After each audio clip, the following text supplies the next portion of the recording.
The Magicians Podcast is brought to you in proud association with the Magic Circle, Alakazam Magic and Gigio. I bought multiplying martinis off him for 32 quid. And I said, would he teach it to me? And he said, that would be another £5. Hero. And he just stood and shouted at me for about 25 minutes.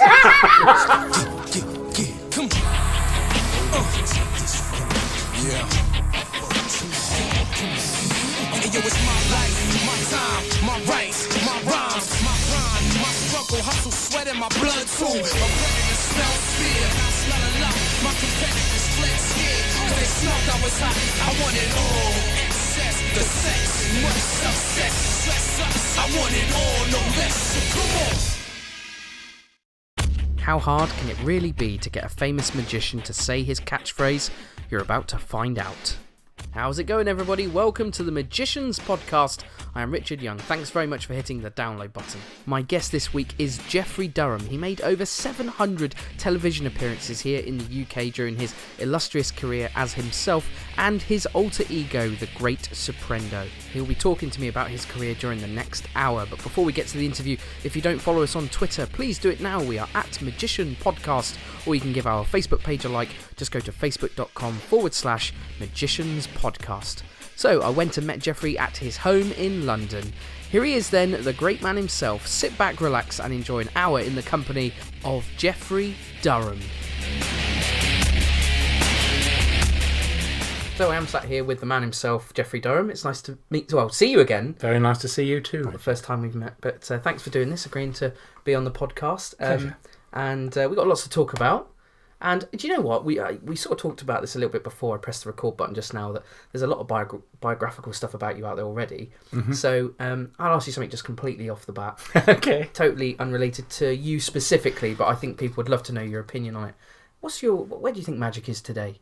Is it in a good place at the minute? I mean, there's so much stuff going on at the minute with Dynamo playing arenas, the West End shows that have been on. There's lots of TV magic and there's a lot in production. Is it in a good place at the minute, or do you? Yes, I suppose so. I'm never really quite sure that magic's a thing. I'm never really quite sure that it's a bit like saying we're singing today. Right. I don't really think it's a thing. Yeah. I think that people do their acts, and people are creative with the gifts that they're given, and some people are creative in some ways and some people are creative in others, and people put on shows. So I don't necessarily want to compare Dynamo with Paul Daniels or David Copperfield with Mike Caveney. It doesn't really sort of make sense to me. I think that magic, I think it's changed a lot. When I was putting on the one-man shows that I used to do, the first rule really was never to put the word magic on the poster, because it would empty theatres faster than anything. So because I was on the television at the time, because I was doing quite a lot of telly at the time, I put my face on the posters quite big, and I put my name on the poster quite big, and I called the show something or other. And I didn't put the word magic on the first one I did. I think I called it the magical one-man show or something like that.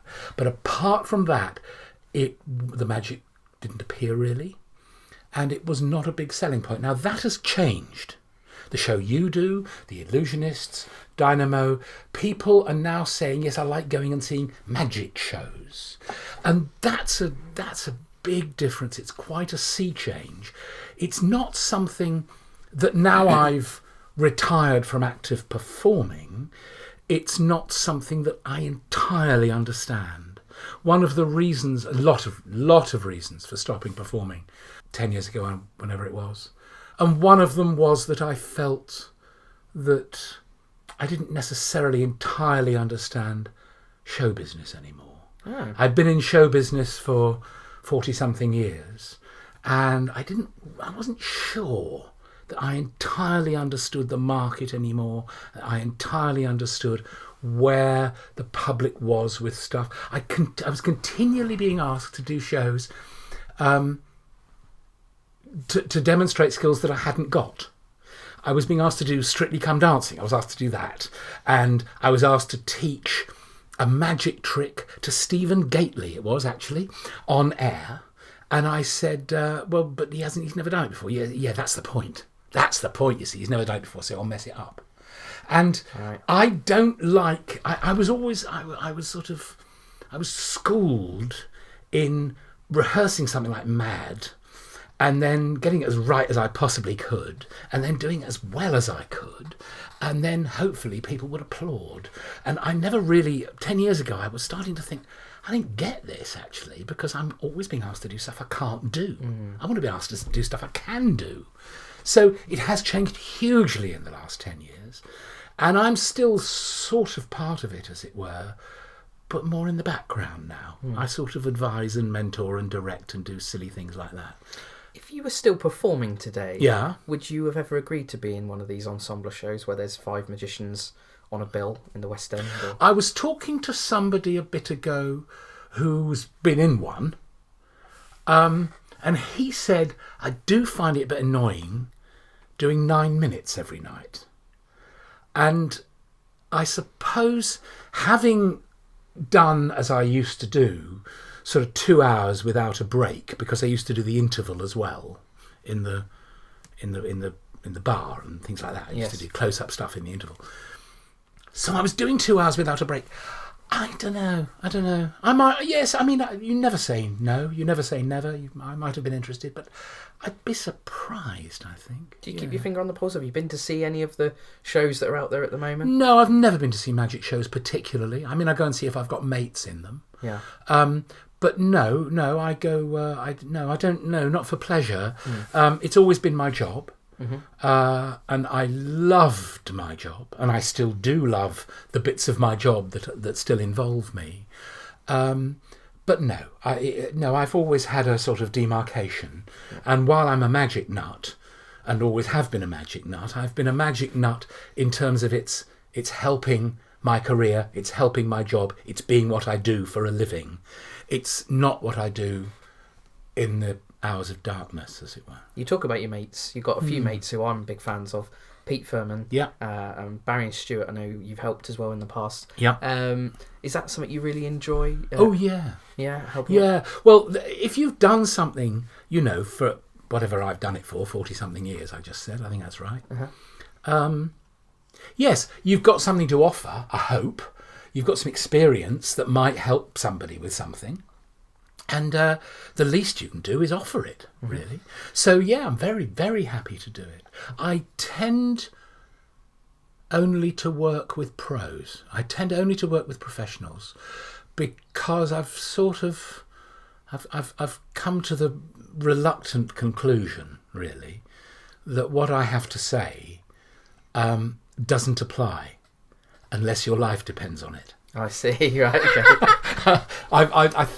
I think that's true.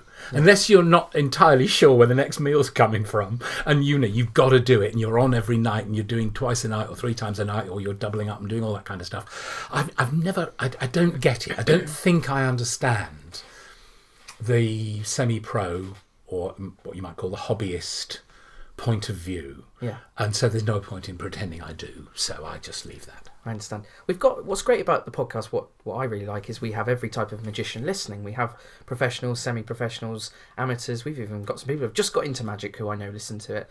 Now, what's interesting is that because magic's so popular at the moment, there's a chance over the next 5-10 years, a lot of these people listening to this will at some point get an opportunity to do a performance on television. You did.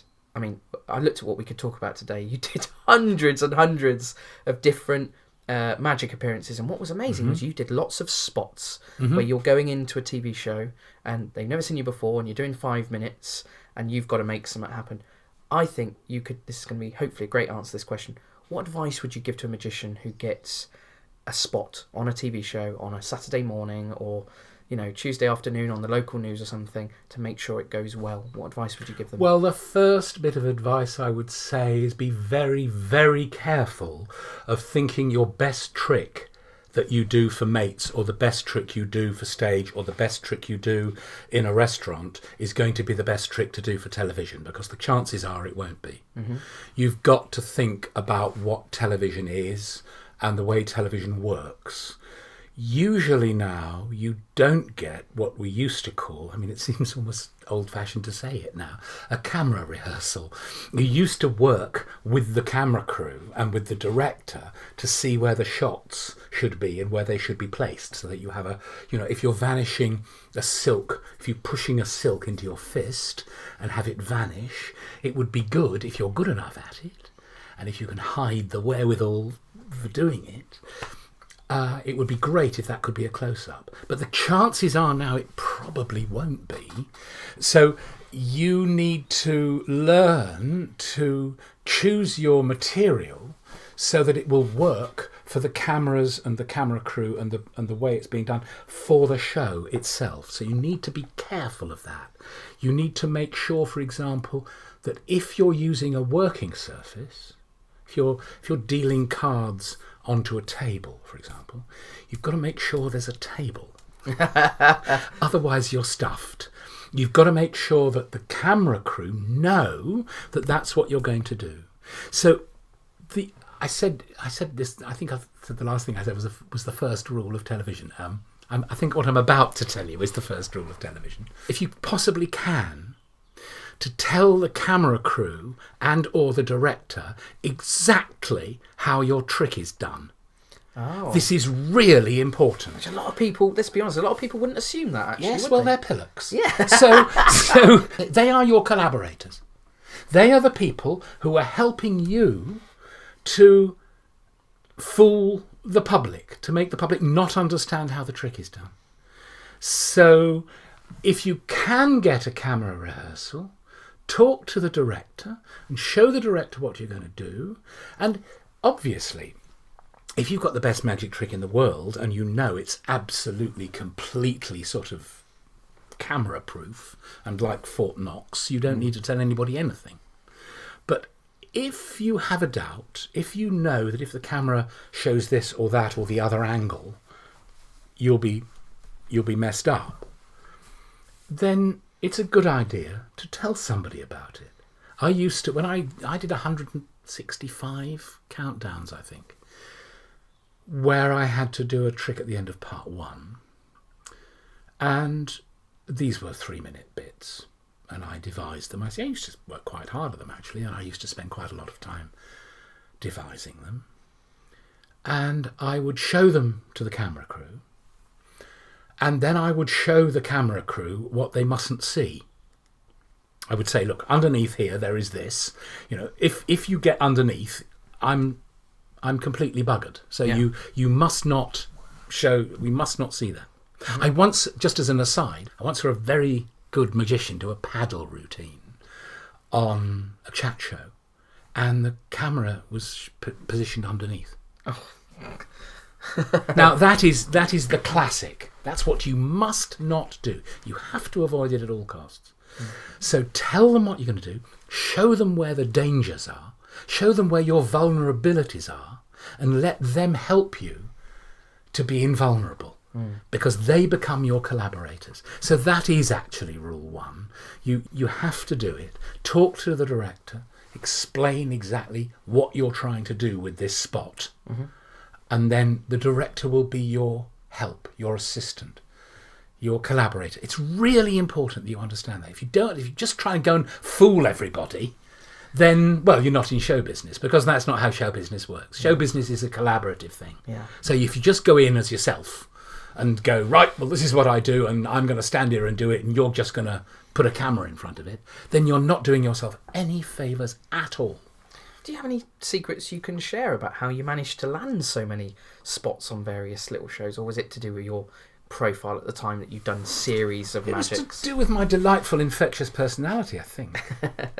I don't know, really. I've done. Look, the first thing to say is that I've done more terrible television than anybody else in history. I've done some absolute disasters, real horrors. The first few televisions I did were all dreadful, all absolutely dreadful. How I got rebooked, I do not have a clue. But I was lucky in, I remember being seen, the first one I did was a disaster. The next one I did after that was a little better. That was one of the very, very early Saturday morning kids shows. It was a show called The Fun Factory by someone called Billy Butler, who I don't think is around particularly anymore. He fronted it, and that was a little better. I started to learn then, and I remember that was the first time I ever told the director how the thing was done that I was doing. I understood that. That was pretty clear I had to do. I did a showcase at one of the big, huge cabaret clubs, at Wakefield Theatre Club. I did a showcase, and there were TV producers there.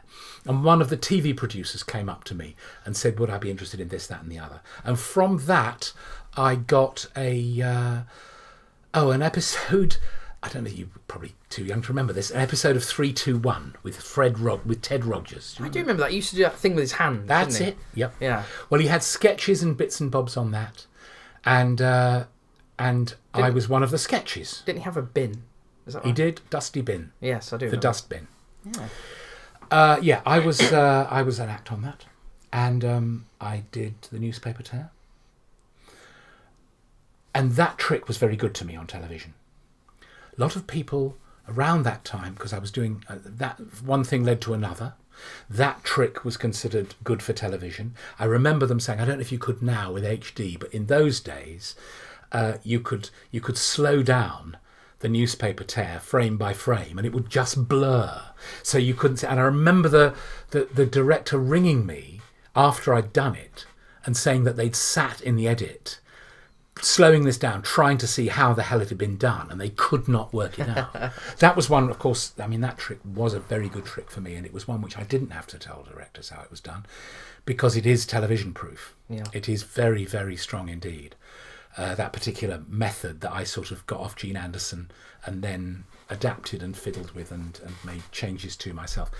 It was very good to me, that trick. And a lot of magicians particularly used to complain that I did it too much on television.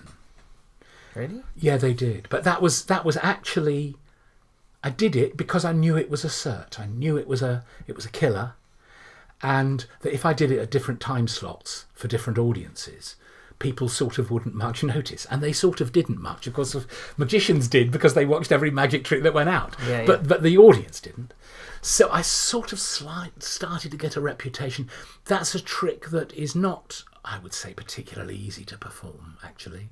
But it looks much more skillful and sleight of handish than it really is.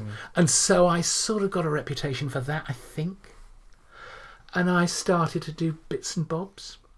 I was lucky enough to do a show that was in the West End. I was doing 45 minutes at the Duchess Theatre in London in a show.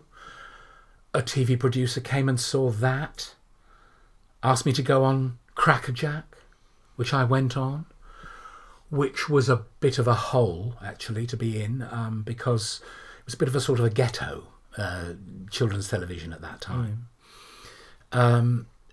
It was very good, and it was quite lucrative, and you got given a pantomime every year, and you got given a summer season every summer. But there was nothing else. You couldn't do cabaret because you were completely associated with children's television. I see. So nobody would give you an amateur. Sorry, what am I saying? Nobody would give you a show for adults. Right. They wouldn't give you a cabaret or a banquet show or there were no comedy clubs or anything like that then.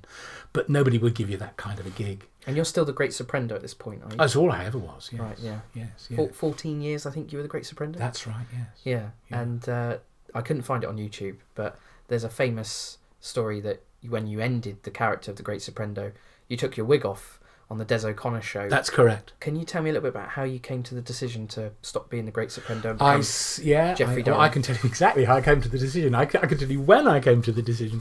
I'd been thinking about giving it up for quite a long time, because I was in this trap. I was in this children's television trap, which is, as I say, very nice to be in, but you sort of, it's not what I got into it for. You know, I've never ever done a children's party. I've never been a children's entertainer. I have. Awful. Absolutely awful. It's just not a skill of mine. It's not a skill I ever particularly wanted to learn. Yeah. So Meg Ram's the guy for that, to be honest. He's the guy for the job. So I decided that I would have to, if I was going to do anything about it, I would actually have to make a clean break. So you set a date? I'd had the idea. I'd thought about it. I'd done nothing about it. I was quite, it was The Great Surrender was the most popular it had ever been at the time. And so I wasn't at all sure. And then I did a Saturday morning TV show in Hyde Park. It was live. It had rained really, really, really hard for the 2 days before. And we were live in Hyde Park, and the whole place was a sea of mud. Oh, God. And I was in my pink silk suit with my Cuban heels and all the nonsense. And I was led to this caravan where I sat on my own as a sort of dressing room. And then I remember Cliff Richard turned up and he was in the caravan too, waiting to go on. And we just talked about what a dreadful gig it was. And then the AFM came and said, right, Mr. Soprendo, you're on. The doctor will see you now. And so I went out of the caravan and waded in this sort of 3-inch serious mud through to where... Then I was told I had to stand behind a rope. And I said, where's the audience? They said there was a live audience. And they said, oh, they're over there. And they pointed about 500 yards away. There was this audience miles away looking at you on screens. And I did this little card trick. And as I trudged back to the car, I thought, this is not a job for a grown-up. And I stopped. I said, right, okay, I'm going to set a date. And I set a date 18 months ahead. And I was very, very lucky.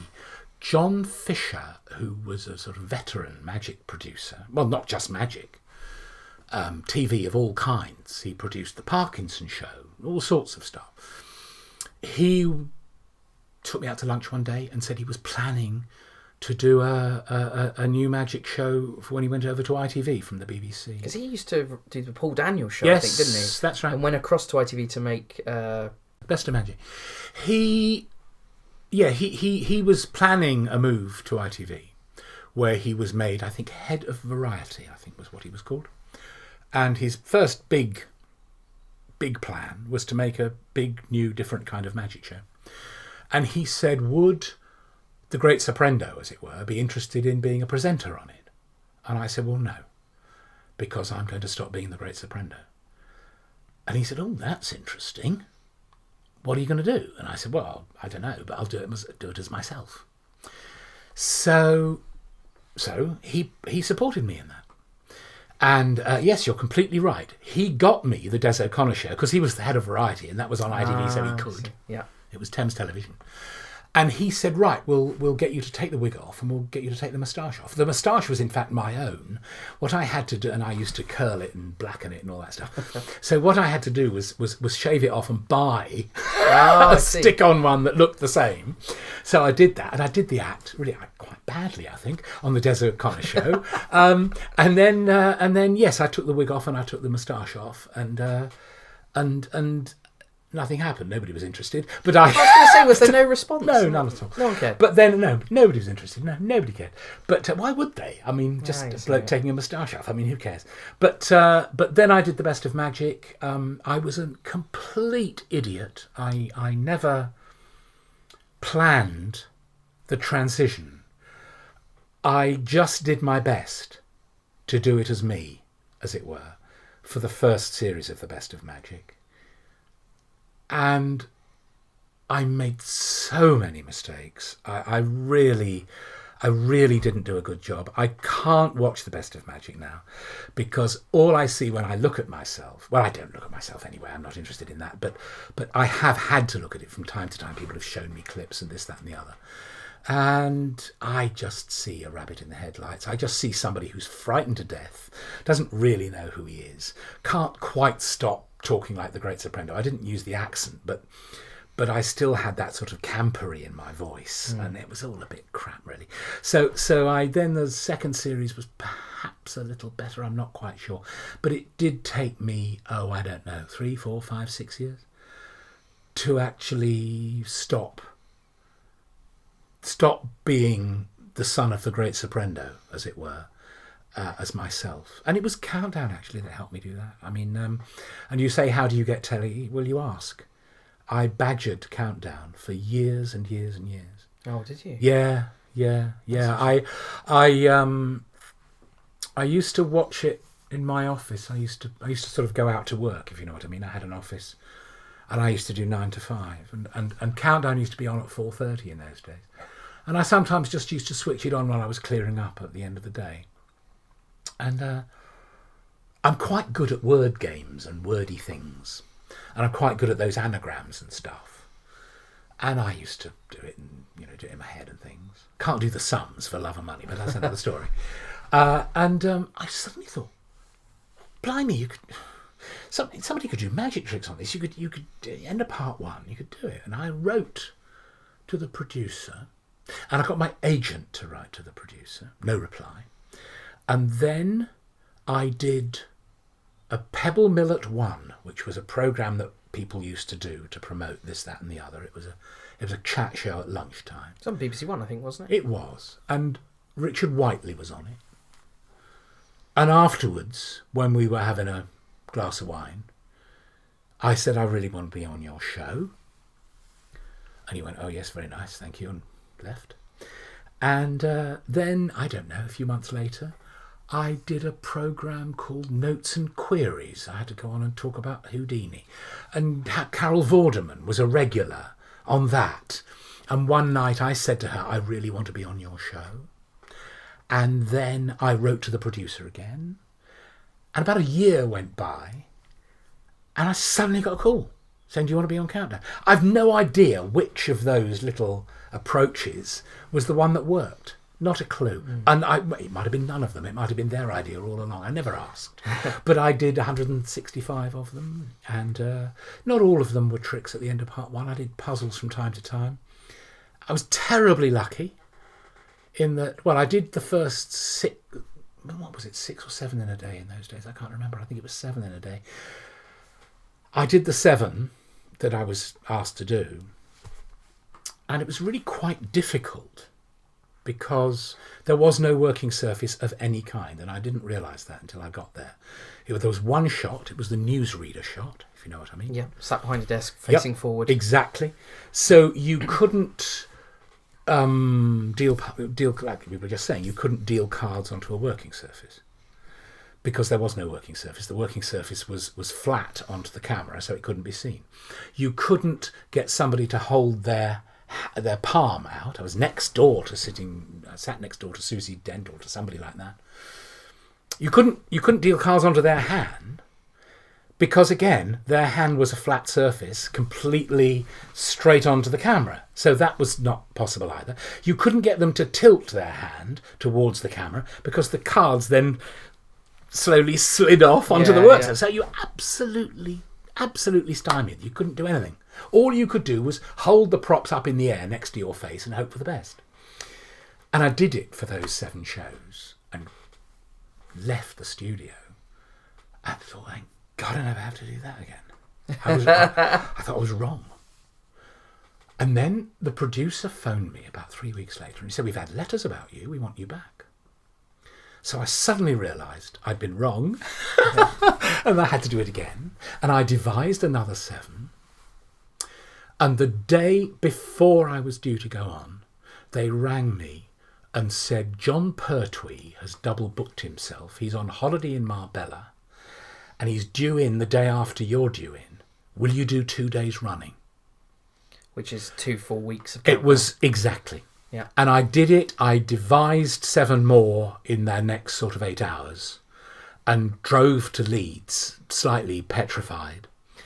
And as a result of those 2 days, I was on Countdown 14 days running, which, since it was a 5-day-a-week show, was near enough 3 weeks. Yeah. And as a result of that, I got a huge post bag. Couldn't believe it, actually. And they kept rebooking me. That's what happened. Yeah. And that was really lucky. It happened at a lucky time of my life. It happened at a time when really things were sort of winding down for me. I wasn't at all sure that this was working, this new idea of being myself. But it suddenly did. I was really, really, really fortunate. You mentioned you worked with John Fisher, Mm-hmm. and obviously before he worked with you, worked with Paul Daniels. Paul's been on this podcast, Mm-hmm. and he said that John actually wasn't a great producer. He said he was a great researcher. How did you find John to work with? Oh, John and I have had our ups and downs. Right. There's no question about that. The first series of The Best of Magic, we were absolutely the best of mates. The second series of The Best of Magic, John had other ideas for the show. There was a possibility it might go to Montreux. There were huge constraints that meant we had to overrun in the studio every week, which meant that I was saving up new tricks that I was supposed to do tonight till next week. And then that would have been 2 more tricks for the next week and then the next week. And it ended up that I did the second series. Almost all my spots for the second series were done on one afternoon in an empty studio virtually with about 30, audience of about 30. It wasn't the best of times for us, either of us. It wasn't the greatest thing in the world. So I wouldn't want to judge John on that. I think John is a most marvellous researcher. He's an extraordinary researcher. He's absolutely born to it. I wouldn't say he was a bad producer. Did Paul say that? I'm surprised. I won't quote, but all that right. was kind of I'm surprised. He said he was definitely said he was a great researcher. He wasn't a great producer. Okay, well, I wouldn't agree about the great producer. I would definitely agree about the great researcher. I think he's an extraordinary researcher. Absolutely born to it. He's fantastic at understanding what has been done in the past and how that can apply to what you're doing now.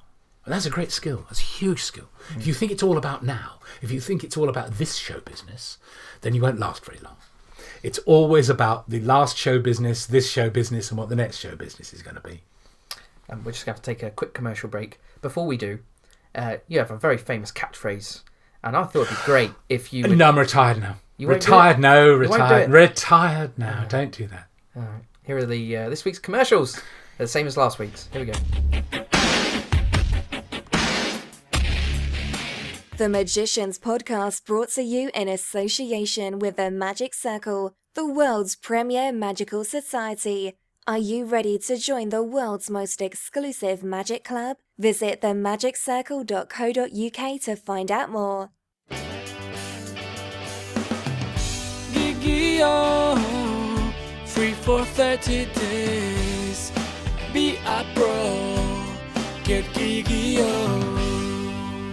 It's always great on the Magicians Podcast to talk about the past, but we also have to talk about the future, because the future is Gigi-O, ladies and gentlemen. It is a web-based software designed for professional and semi-professional entertainers anywhere in the world. And I'm not just talking about magicians. Any entertainer can use this as their preferred booking system. It generates PDF contracts and invoices, it tracks your payments, calculates your mileage, and it even updates the diary on your phone automatically. Read what all the top professionals are saying about it and take a free 30-day trial right now at gigio.co.uk. That's Gigio spelled Gigio.co.uk. Now it's time to hear a message from my favourite magic shop, Alakazam. Whether you're new to magic or a seasoned professional, Alakazam Magic are here to help. Alakazam have been supplying magic to magicians for well over 20 years. Not only do we carry all the latest and greatest magic tricks, books and DVDs, but we also manufacture one of the finest ranges of magic tricks in the world. The Alakazam name is synonymous with great customer service, educated advice, and honesty. So if you're shopping for new magic, make sure you check out our website, www.alakazam.co.uk, or pay a visit to our fully stocked shop. So you really won't do the little... Oh, no.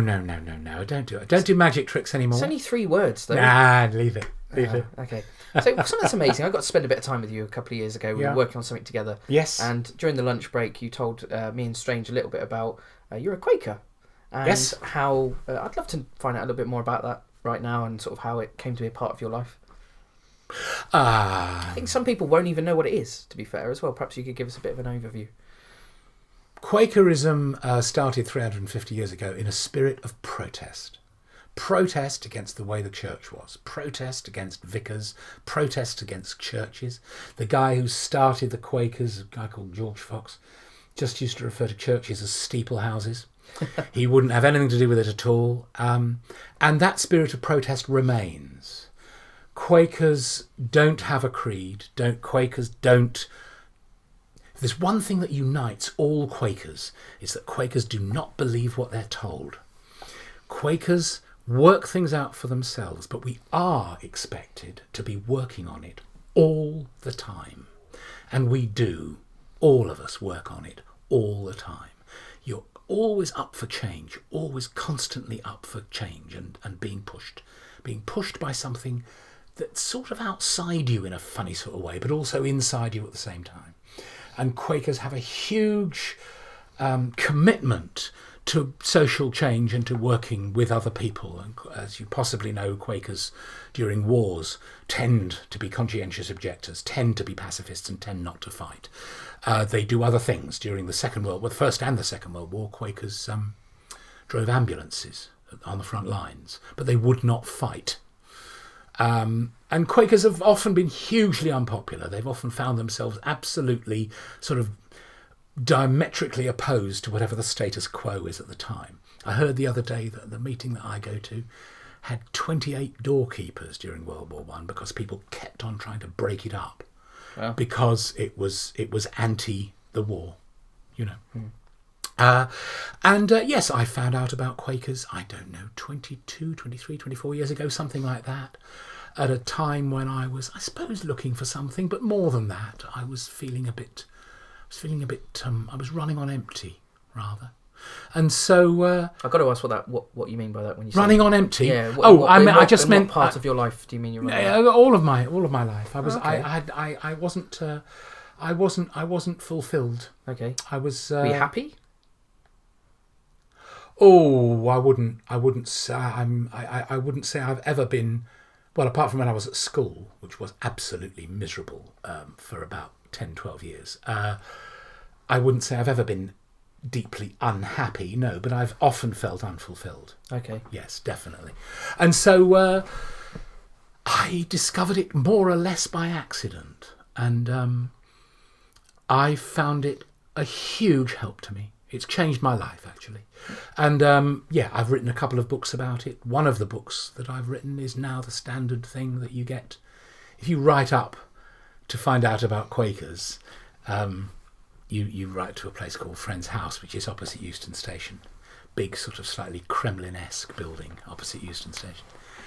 You get sent my book. I wrote an introduction to the Quakers. So I've now... The current introduction to Quakerism is by me, the sort of standard one. But one of the great things about Quakerism is that it's always on the move and always changing. It doesn't have a doctrine. It doesn't have a creed. It doesn't have a dotted line that you have to sign or a list of things that you have to believe. Mm-hmm. So my book will go out of date really quite quickly. So somebody else will come up with something else. You know. You mentioned Euston Station. Yes. Magic Circle's there. Yes. Just round the corner. Yes. I heard a rumour a few years ago that you were going to run for president of the Magic Circle, but it never happened. Is that true? Is the rumour true, first of all? Did you ever consider it? The rumour is true that an awful lot of people were putting an awful lot of pressure on me to stand as president of the Magic Circle. People thought that it was very flattering, really. People thought that I might be the person to lead it. I was on council for a year, and I decided that it wasn't for me. For a start, I will never, ever, under any circumstances, wear a chain round my neck. For any reason whatsoever. I don't like ceremonial. I don't like all that stuff. I'm really not interested in doing things for show or poncing about. I don't like it. In fact, one of the things we were talking before about the Great Soprendo, one of the things that I was sort of satirising when I started the Great Soprendo, before it became a children's act, was magicians poncing about. That was one of the things that I found so funny and that I decided to sort of take the piss out of. But I would love to wear that chain. Would you? I asked Penrose if I could borrow it. He said no. No, That's a yeah, I'm shame. sure he did. I'm sure he did. And Scott, you know, he sort of wears it well. It would be like an appendage for me. It wouldn't be right. So no, I'm not that sort of a person. I'm not the sort of person who can sort of stand on ceremony and sort of bow and scrape. I'm absolutely not into it at all. I mean, you might say that the Quakers have got something to do with that, I think, with me. Or maybe that's why I was so attracted to the Quakers, because the Quakers, we do no ceremonial of any kind whatsoever. No fancy clothes, no nothing. I'm just not interested in any of it. So you got married a couple of years ago, so did you not have like a wedding ceremony? Yes. Oh, you did? I had a Quaker wedding. Oh, a Quaker wedding. We had a lovely Quaker wedding. What's a Quaker wedding? Oh, Quaker wedding's gorgeous. Quaker wedding is people. Well, a Quaker meeting is held in silence until somebody speaks, and people don't speak according to a script. They stand and they say whatever they're prompted to say at the time.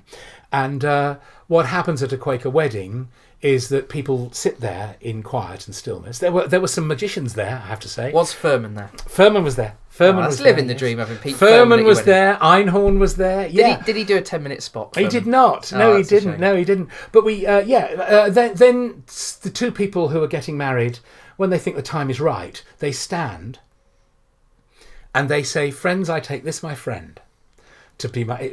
I love it. How long was the dramatic pause? What in our case? What before we stood up and spoke? Yeah. Oh, probably about 10 minutes, I should think. See, Furman could have done his spot then. He could have done, absolutely. Yes, he should have done, really, shouldn't he? And then people stand and they speak about what's just happened. They speak about the joy of what's happened. Oh, that is nice. It is absolutely fantastic. Yeah. And then we went round the corner and we had a few wines. You know, it was a lovely time. That's really great. Really nice time. Yeah. Oh, that's really what were you good. just asking about? You said something about. I think I was asking about the Magic Circle again. Oh, you were. That's yes. what I do every week. So. Yes, the Magic Circle is a lovely organisation. I never joined it as long as it didn't have women. Yeah. Not that I'm a woman, you understand, Yeah, I but understand. I wouldn't join it because I absolutely, fundamentally disagree with banning 50% of the population from anything. Or indeed 10% or 1%. I don't believe in banning people. So I wouldn't join. And then they did, I believe it was Ali Bongo who sort of more or less engineered the fact that the vote was taken to allow women. And the next day, a form arrived in the post. Was it from Ali? I knew it was anonymous, but I knew his handwriting on the envelope, and I couldn't not really, could I? After that, so I filled in the form, and they were very kind. They made me an AIMC, as it were, you know, because my TV career had been my audition. If you see An what I mean. AIMC? That's all I've managed to achieve. They brought me in as an AIMC, and then for some reason that I never quite understood, they made me an MIMC a bit later. But I've no idea why they did that. It was very, very kind of them. And my dealings with the Magic Circle have been entirely happy and entirely pleasant. I've often said that I think standards are low. And I can get a bit fierce. Are you talking about the Christmas show I was in last year? I never saw that, actually. I never saw that, so I'm not commenting on that in any way. But I've often said that I think standards, I do think they are sometimes. And as I say, I can get a bit fierce about things like that, and I regret it very much when I get fierce. Yeah. But I do get very, very sort of about stuff. I wouldn't say it's fierce, that's passion, right? Yeah, I'm quite a passionate sort of a person when I get a bee in my bonnet. So I think that the Magic Circle does charge high prices, right? For its wares. You mean for its public shows? Yes, or for membership? Yes, I do. Yes, I do. Okay. I can't remember what it charges for membership, and I do think there's an anomaly that people are charged not too much different. For if they're in London and can go every Monday, from if they're not in London and can't go anywhere near the place. Yeah. So I do think there's an anomaly there that ought to be sorted out.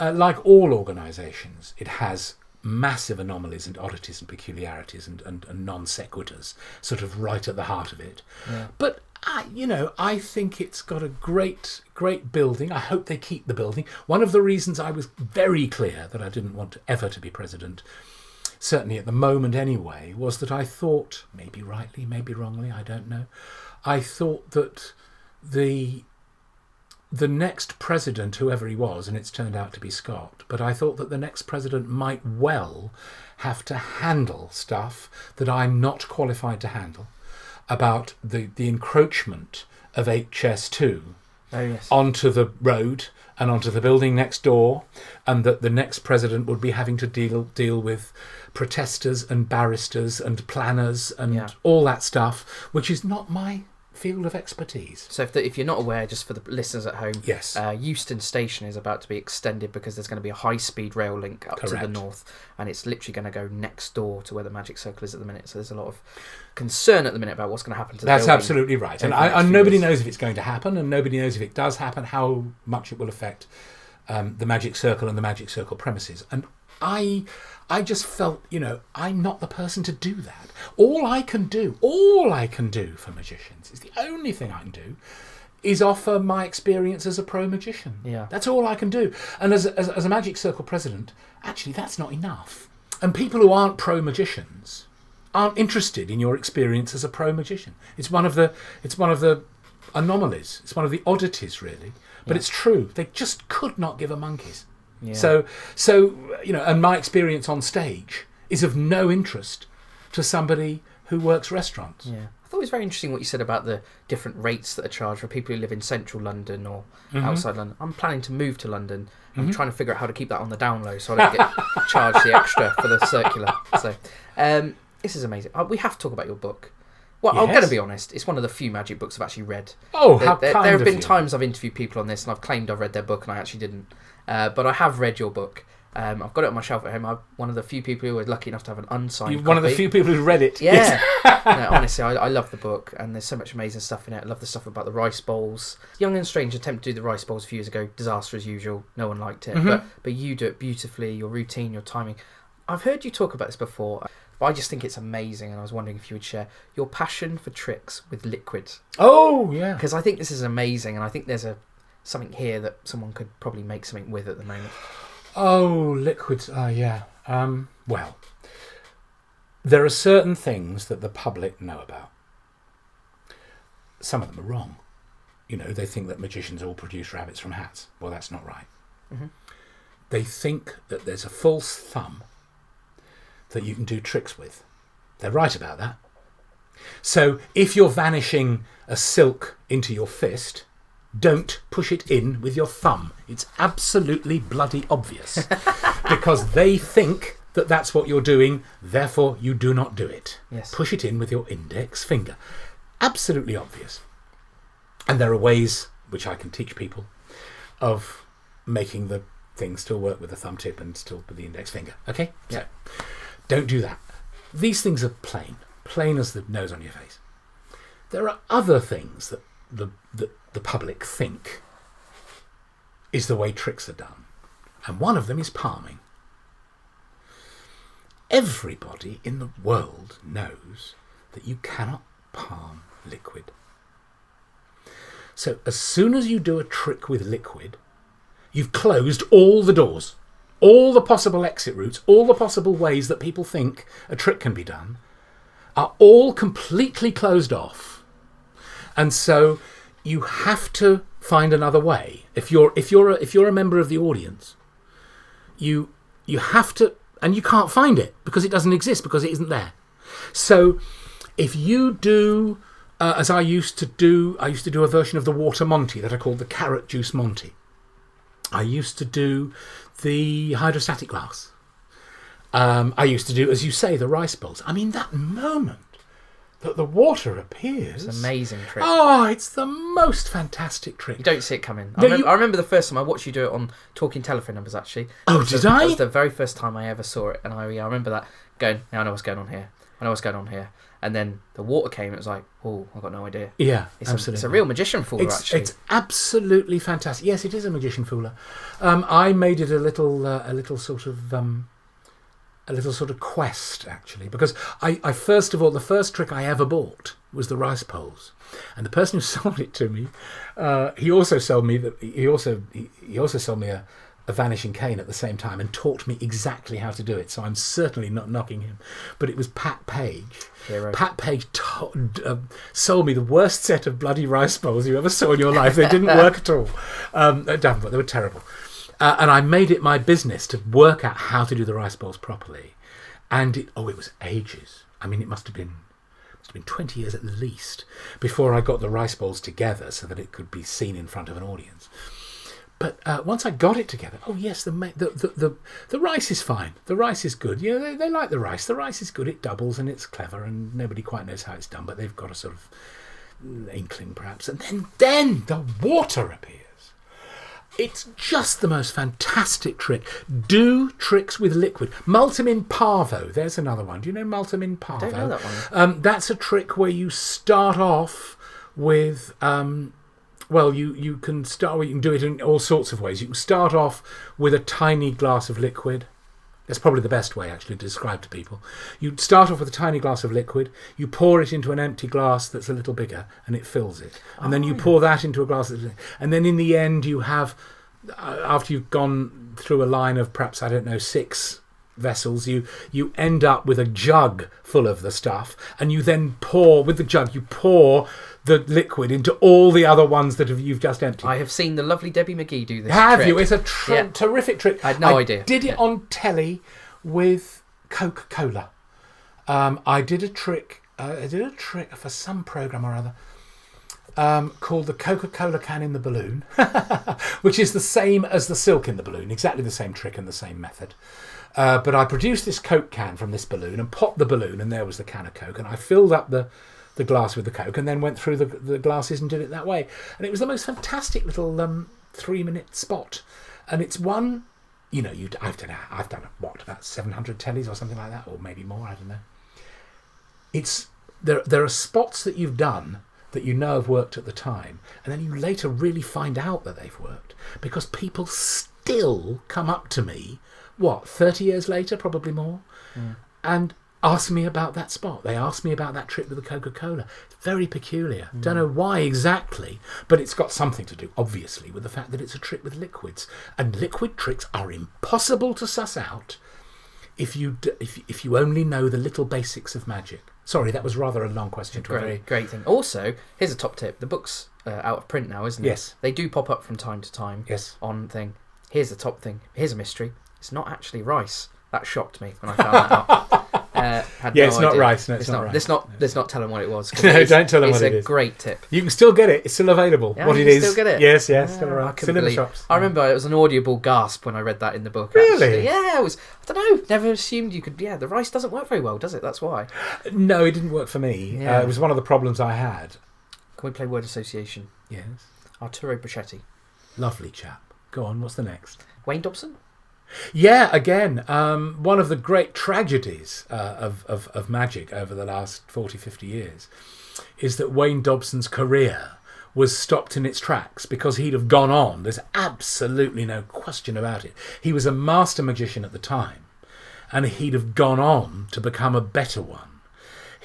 I felt, possibly a bit limited by the magic spots that he'd done on the various Las Vegas and other shows that he'd been involved with, and he'd supported great stars and all that kind of stuff. I felt he was a little bit sort of limited in a way by the time scales of the spots he was doing. So everything he did was sort of to a certain time scale. But what an extraordinary performer, and what a good magician. And hasn't he done brilliantly? I mean, just over the last few years, making a great living in sharing great tricks with magicians. Yeah, no, a terrific guy. He wrote the introduction to my book, as it happens. Yeah, he did. I forgot that bit. Yeah, he did. It's at the beginning, that's why I forgot it. Yeah, exactly. Darren Brown. Again, oh blimey, you're just asking me about good guys. Trust me, we can make this much more interesting. We can talk about the bad ones if you want. I think Darren's remarkable, really remarkable. His ability to yabber, his ability to just talk on a stage and be interesting without, set gags and without set bits of timing and without all that kind of stuff. And still, he's just so good at charming. He's just fantastic. He's the most charming magician. And his collaboration with Andy Nyman and his collaboration with Andrew O'Connor and all that stuff that he's developed over the years. I haven't quite understood why he's never attempted Broadway. I'm told that might be on the cards in the future. I think it is, yeah. That's what I heard. But I would have, if I'd been him, I'd have gone straight to Broadway because I think it's just the most brilliant show to do on Broadway. There was a show, I thought his last show, this one that's just been on, Miracle, I thought it was absolutely terrific. I haven't always liked every show as much as every other. Why would I? But why would anybody? But there was a show he did, I don't know, 4 ago, 3 ago, no idea, 5 ago, when at the end of the first half he did a gorilla substitution, substitution. Yes, do you remember? Yes, I do remember, yeah. I thought that first half, that night, I still think it was the best magic show I've ever seen. Wow. Yeah, absolutely. That business with the gorilla was so daring and so ballsy to do in a mind-reading show. I thought it was absolutely marvellous, terrific. I take my hat off to all 3 of them. And Michael Vine, who's part of the team as well. I thought it was terrific, brilliant. Ken Brooke. Oh, wouldn't be a magician without him. There's a few people without whom I wouldn't be a magician, but Ken is the top. Yeah. Ken, I went and saw Ken when I was an actor. I bought the multiplying martinis off him for 32 quid. And I said, would he teach it to me? And he said, that would be another £5. Hero. And he just stood and shouted at me for about 25 minutes. Oh, it's terrific. It was the best magic lesson I've ever had in my life. Do it again, you bloody rubbish. Do it again. No, it's crap. Oh, I wish I Wonderful. He taught me the rhythm. I mean, rhythm is the only thing. It's the most important thing in the world. If you haven't got a sense of rhythm, if you haven't got an internal rhythm, if you don't understand how your rhythms will affect an audience, you don't understand the first thing about stage magic, not the first thing about it. And I would go so far as to say close-up magic as well. So he taught me about rhythm in those 25 minutes. He just yelled rhythms at me. And I learnt that multiplying martinis so quickly, and I've never forgotten it. I taught it to somebody just about a year ago or something. And, I hadn't done it. I don't know when I'd done it last, 5 years before, 6 years, 7 years before. And I just had never forgotten it. It was imprinted on my brain. And he influenced a whole generation of magicians, of whom I'm one. Paul Daniels, Wayne Dobson. We all had this same grounding in good, solid magic by a man standing on his Todd in the middle of the stage. And that could easily also have been a woman. I mean, Terry Rogers was another of his pupils, of his associates. He had this thing. He could transmit it. He wasn't the best performer I've ever seen in my life. He wasn't. But he was the best inspirer of magicians there has ever been. And he was fun, and he was funny. There's a picture of him there on the wall. Can you see? That's Ken Brooke. On the wall, yes. On my wall, in front of my desk. Do you know what? I actually had no idea what you look like. That's Ken Brooke. And I always have his picture. We're sitting at my desk here doing this interview, and I always have his picture on the wall next to me on my desk. He's a great inspiration to me. Very lovely, lovely man. Because you taught Jason Manford to act as him in a documentary a couple of years ago, didn't you? I did, yes. Oh, I can see now, yeah, Jason was made to look like him Jason, as well. That's right. Jason. I taught Jason the multiplying martinis, and then he did it extremely well. Extremely well. I suppose that was that was one of the times I had to dem it to him, not having done it for a million years, and yes, it was a good experience. It's a most fantastic trick. It's ruined by magicians who don't understand its rhythms. Yeah. Absolutely ruined. I see it ruined by more magicians, many more magicians, than I see it done well. And of course it was also completely separately from that, rather ruined by Tommy Cooper, yeah, of course, who learnt it from Ken, but got on stage and couldn't remember it. and so decided to do something else instead, which was and that particular something else rather sort of dominated everything. He produced hundreds and hundreds and hundreds of bottles, but in a very obvious way. Yeah. And it got huge laughs and was a great piece of entertainment, but did nothing for people who want to do the multiplying bottles today, because it's still associated with Tommy Cooper. If you do that trick now, people Still remember, don't yeah, they do. I was working with a magician a year ago, and he said, well, I can't remember if he said or I said that he should be doing the multiplying bottles. And what he does, this magician, is he announces it as a tribute to Tommy Cooper. And that is fine, because then he said it before the trick happens, and because he does it so differently from the way Tommy Cooper did it, it has its own life in his hands. So that's great. Great it's perfect, idea. Yeah. What was the best and worst day of your career? Oh, I don't know. I don't really have best days particularly, I don't think. No one's interested in that anyway. Let's hear the horror story. What's the worst day? Oh, I've had an awful lot of worst days. That's very, very, very hard to judge. The best day of my career, actually, I'll tell you what the best day of my magical career was. The best day of my magical career was when I hired a theatre myself. I did all the bookings myself. I did the money conversation myself. I printed all the posters, and then it was a sellout. That's nice. Yeah. That was the first one. It was the first one of my of the shows that I promoted myself. That was at the Brew House in Taunton, which is I don't know. It's about a 400-seater or something like that. It wasn't a huge number of tickets to sell, but it was enough, and it 400 seats is 400 seats. So I was very happy to do it, and that was a good tour. That first tour of mine. And I went and I sold out to Harrogate Theatre as well, which was one of the first theatres I ever appeared at. So that was sort of sentimental. So yes, it's the business of it really. It's not sort of being marvellous on stage or any of that stuff. You can, anyone can do that. It's doing it all yourself. That was what it was. Oh, the worst day? Well, heavens, I don't know. Probably the day live on television. It was only on BBC Northern Ireland, so it was quite a small catchment area for the TV show, but it was live. I was doing the hydrostatic glass, and we agreed that I would do the big 4-pint hydrostatic glass that I do. God, I think we know where this is And going. we agreed that I would do it over the presenter's head, and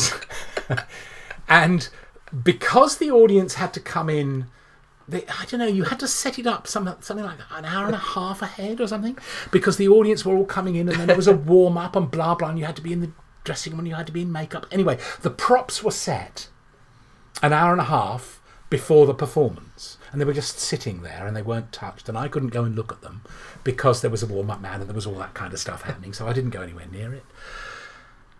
And I think... I'm still not completely sure, but I think the gimmick warped under the lights. Oh. I think that's what happened. But it certainly was bent up a bit. I mean, it was not what I'd set. But I didn't know. Didn't know till I got on there. I didn't know until it started going wrong. Oh, I was going to say, so you didn't go, it's warped, I'll give it a go anyway. No, absolutely. Absolutely, no, I didn't know anything. And I did it over the guy's head. Poor man! It just went everywhere. But worse than that, we were sitting on a sofa that was foam. And this was the first spot of a 90-minute chat show. Brilliant. And on just after me was a man called Brian Keenan, who had just been released from years of imprisonment by terrorists in Beirut. And so this man was telling a deeply tragic horror story, sitting in this pool of water, foam and water, that I'd created. I was mortified, absolutely mortified. And I was asked by the Dennis Norden programme, you remember, Be All Right on the Night, if I'd let it be shown. And I decided not to, because even though I'd have looked like a great sport and all that kind of stuff for letting it go out, I decided that I'd let bygones be bygones, and I didn't let it go out. I just thought I'm not going to go through that twice that pain. I'm telling you, Anthony Owen is already going through the archives right now, trying to find it for Now You See It. That's what's Yes, going he probably is, but I'm not in the business anymore, so I don't care. Final question is, what do you think is the biggest problem with magic today? And if you have a solution, how can it be fixed? Rehearse. Rehearse? Yeah, nobody rehearses anymore. You know, I said about, well, of course they do. I mean, I'm just saying there isn't enough rehearsal. People throw on magic tricks after, I don't know, a week's rehearsal or something. There's a difference between practice and rehearsal. You need to know what the difference is. You need to practice the moves, not in front of a mirror, otherwise you'll go bonkers. And you'll see it from a different position and a different point of view from one of the audience. And you shouldn't be seeing it anyway. You should be doing it. So the point is you have to practice and practice and practice, and then you have to rehearse and rehearse and rehearse. And there just isn't enough of it. People don't do enough groundwork before they put the stuff up in front of a paying public. We have to remember, they've paid. They want to see you. They're out for a good night out. They've had a bath. They want to come and see you, and they've made the effort and they want to take the trouble. And if you can't take the trouble to do all the work you need to do, and as I said to you before, it's 100 hours, 100 performances in my case, before I know anything about the trick at all. So you have to be really careful how you break in tricks, and you have to be really careful only ever to show the stuff at its absolute best. So yeah, I would say there's not enough time given to rehearsal. It's all a bit slapdash. No, not all of it, but the slapdash stuff is too slapdash, and it needs to be thought through and rehearsed for longer, and take it seriously. Brilliant. Series 3. This is Series 3 of the Magicians podcast. Yes, and this is all about this year asking tough questions. So I'm going to ask it again. Can we please hear the catchphrase? Please. I say the magic words. Piff, puff, poof. There we go. That's what this is all about. Geoffrey, thank you so much. Pleasure. Thanks again. That man is a legend. Thanks very much for pressing the download button this week. We will, of course, be back again for another brand new episode of the Magicians Podcast next Friday. I'll see you then. Have a great week. Bye-bye.